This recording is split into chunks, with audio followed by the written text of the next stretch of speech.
dire ça. On rembobine cette affaire-là. Non. Prends soin de toi, là. Oui, Hein, tu me protèges. Je le sais. Compte toi-même. La rencontre du Rocher, du Trisac. Écoute, Benoît, quand je Ouais. parle. Est-ce que, Sophie, tu fais comme moi puis tu lis le devoir pour t'instruire? Moi, je lis le devoir pour deux raisons. Jean-François Lisée, Christian Rioux. De temps en temps, Monsieur Dutrissac, Non, que Dutrisac, les gens... pareil. ça se prononce de la même façon? Oui. Il y a un frère jumeau, je pense, qui s'appelle Benoît aussi. OK. Non, parce que toi, c'est avec un Z, lui, c'est avec un S.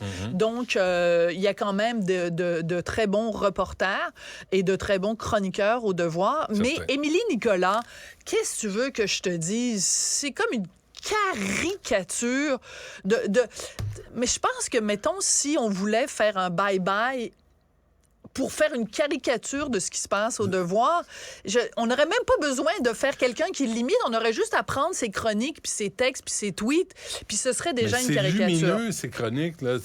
Moi, je lis ça, puis je comprends le monde qui m'entoure. En fait, elle a qu'un seul éclairage. Tu sais, quand on parle, on a tous des grilles d'analyse. Ben oui. Elle en a une seule.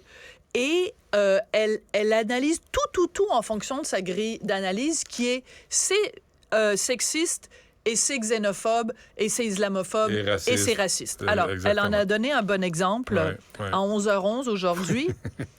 Veux-tu le lire? Non, elle a écrit, Émilie Nicolas, c'est Philippe Vincent qui me l'a envoyé tantôt. Ouais. À un moment donné, il faudrait qu'on me fasse une liste des femmes racisées nommées dans des postes publics d'envergure à qui on n'a pas tout de suite cherché à faire la peau. Et là, elle fait la liste. Puis ça commence, elle dit Amira El-Gawabi, Boshra Manaï, qui est la responsable de la lutte au racisme à la Ville de Montréal, Tamara Termitus, qui était à la Commission des droits de la personne, puis qui a été évincée pour toutes sortes de raisons qui n'ont rien à voir avec le fait que c'est une femme racisée ou que c'est une femme. Et elle dit même Michael Jean.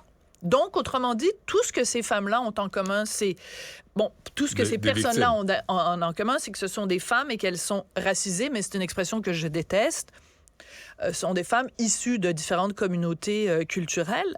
Donc, dans la tête d'Émilie Nicolas, la raison pour laquelle on critique quelqu'un, c'est parce qu'elles sont racisées, parce que ce sont des femmes. Donc, nous, les journalistes, là, il faudrait qu'on arrête. Quelqu'un est nommé, puis c'est une femme, puis elle est racisée. Ah bon, on fera pas enquête.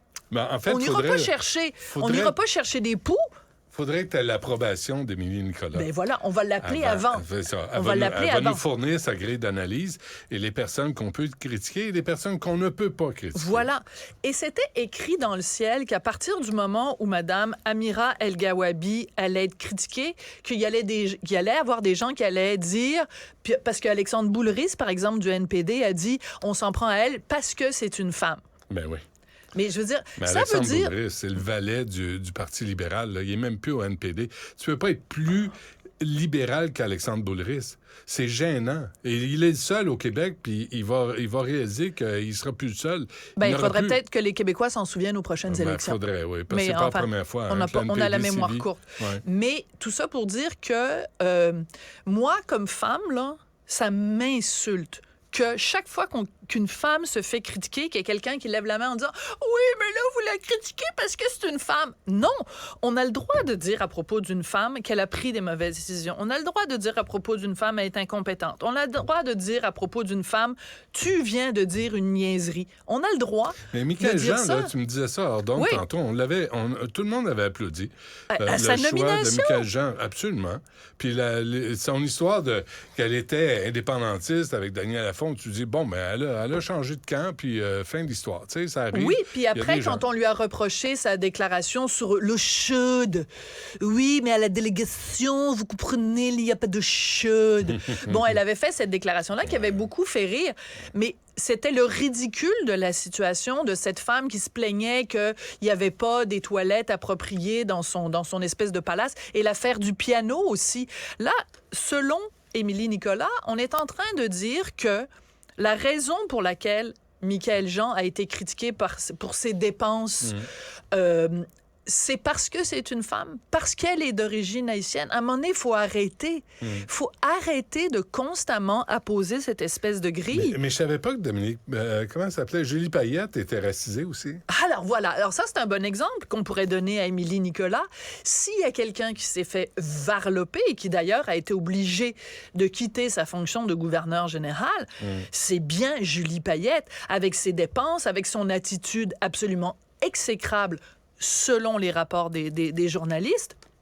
Et dans le rapport des journalistes, en plus, ce qu'on a ressorti, c'est que Julie Payette avait instauré un climat de travail toxique quand elle était gouverneure générale. Puis après, les gens sont allés fouiller sur les postes qu'elle avait occupés avant au Centre des sciences de Montréal, puis un autre poste avant, je me souviens plus où. Tu m'excuseras. À l'agence internationale. Voilà. Ouais. Et on lui reprochait la même chose à ce moment-là. Et il faut parler de Pauline Marois, comment elle s'est fait, elle, varloper par les amis de tous ces pauvres femmes, pauvres victimes. Là. Pauline Marois, dans les médias anglophones, elle en a mangé toute une. Elle en a mangé toute une. Puis même qu'on a essayé de l'assassiner.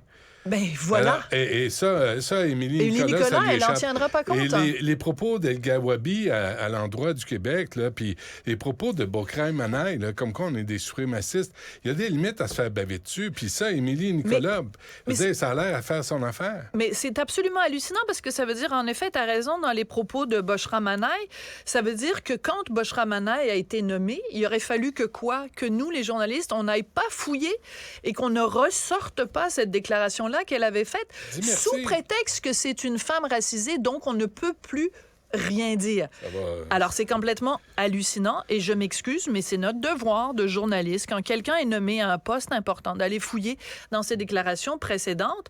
Et je te rappelle que quand on est en période d'élection, les journalistes se font un plaisir justement d'aller chercher dans les déclarations des gens. Puis la moindre ligne que tu as écrite sur l'islam, tu te fais traiter d'islamophobe. Et il y a plein de gens qui ont même pas pu être candidats pour différents trucs. Ouais.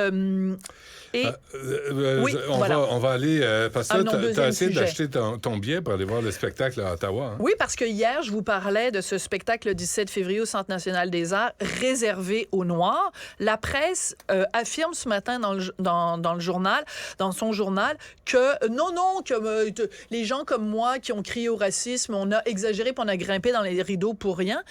Le problème, c'est que la presse s'est basée sur un site du Centre national des arts qui a été modifié depuis. Alors, quand on va, je suis allée ce matin à 8h26 pour essayer d'acheter un billet pour le fameux spectacle. La première ligne qu'on lit, c'est « Important Event Info », donc une information très importante sur le spectacle pour lequel vous apprêtez à acheter un billet. C'est écrit en lettres majuscules. Blackout Night Performance for Black Identifying Audiences. Un spectacle pour les gens qui s'identifient comme noirs. J'ai fait une capture d'écran, j'ai mis ça sur les réseaux sociaux en disant « La presse, vous dites n'importe quoi, ce spectacle-là est réservé pour les Noirs. » À 12h26, juste avant d'entrer en ondes, je suis retournée voir sur le site de Ticketmaster. Tout ce qui était en lettres majuscules a été enlevé et c'est remplacé par « Everyone is welcome at all our shows ». Donc, tu peux y aller, on peut y aller. C'est bon, c'est une bonne nouvelle. Non, T'as mais fait progresser. Non, ça veut dire que ces gens-là sont d'une hypocrisie totale. Oh, faut-il passer, si vous Sophie? voulez faire un spectacle juste pour les Noirs, au moins ayez des couilles, puis assumez-le jusqu'au bout. Tu souffles, puis là, il s'écroule. Ah ben non, c'est pas ça qu'on voulait dire. On voulait dire que finalement, tout le monde a accepté. T'as pas lu Bokramanai dans la presse aujourd'hui? Elle dit, faut arrêter de revirer le passé, faut aller vers l'avenir, faut travailler ensemble. Une fois qu'elle nous a traités de suprémacistes blancs puis de racistes. Oui, puis cet argument-là de dire faut pas revenir dans le passé, je m'excuse, mais qu'elle fasse la même chose avec les autres. Voir si Boshra Manaï ne veut pas aller fouiller dans le passé de quelqu'un qui va être nommé à un poste, un blanc qui est nommé à un poste. Là, tout le monde va aller chercher dans son passé pour voir une déclaration qu'il a faite en secondaire 5 dans le journal étudiant. Merci, Sophie. On t'écoute à 2h30. Merci. Benoît Dutrisac. Sacramouille que c'est